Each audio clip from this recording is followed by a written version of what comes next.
अस्सलामु अलैकुम। हज़रत अली रज़ी अल्लाह अन्हो ने फरमाया, रिज़्क़ के पीछे अपना ईमान ख़राब मत करो, क्योंकि रिज़्क़ इंसान को ऐसे तलाश करता है जैसे मरने वाले को मौत। हज़रत अली रज़ी अल्लाह अन्हो ने फरमाया, दोस्ती का भरम सिर्फ़ वो लोग रख सकते हैं जिनके वजूद में समंदर जितना दिल हो। हज़रत अली रज़ी अल्लाह अन्हो ने फरमाया, दुख में कभी पछतावे के आंसू न बहाओ, क्योंकि तुम वो खुश नसीब हो जिसे अल्लाह ने आजमाइश के काबिल समझा।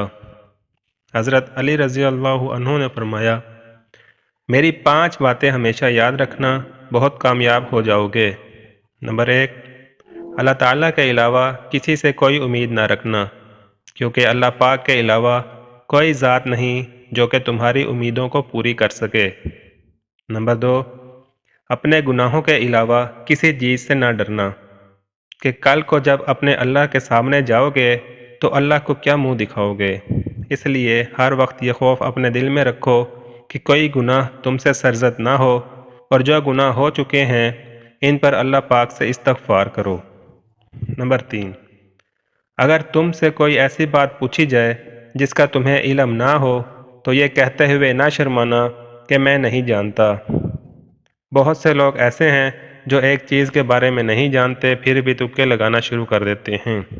किसी दूसरे मौके पर हज़रत अली रज़ी अल्लाह अन्हो ने यह भी फरमाया कि इस बात का इकरार कर लेना कि मैं इस बारे में नहीं जानता, यह भी आधा इल्म है। नंबर 4, जिस बात का तुम्हें इल्म ना हो इसके बारे में इल्म हासिल करने की कोशिश करो। नंबर 5, आखिरी बात यह फरमाई कि हर हाल में सब्र करो। सब्र ईमान का हिस्सा है, बल्कि यहाँ तक फरमाया कि सब्र का मकाम ऐसा है जैसा कि बदन में सर का मकाम है। इसलिए इंसान को सब्र का दामन कभी नहीं छोड़ना चाहिए। नाजरीन, मज़ीद अच्छी अच्छी वीडियोज़ देखने के लिए चैनल को सब्सक्राइब कर लें। शुक्रिया। अल्लाह हाफिज़।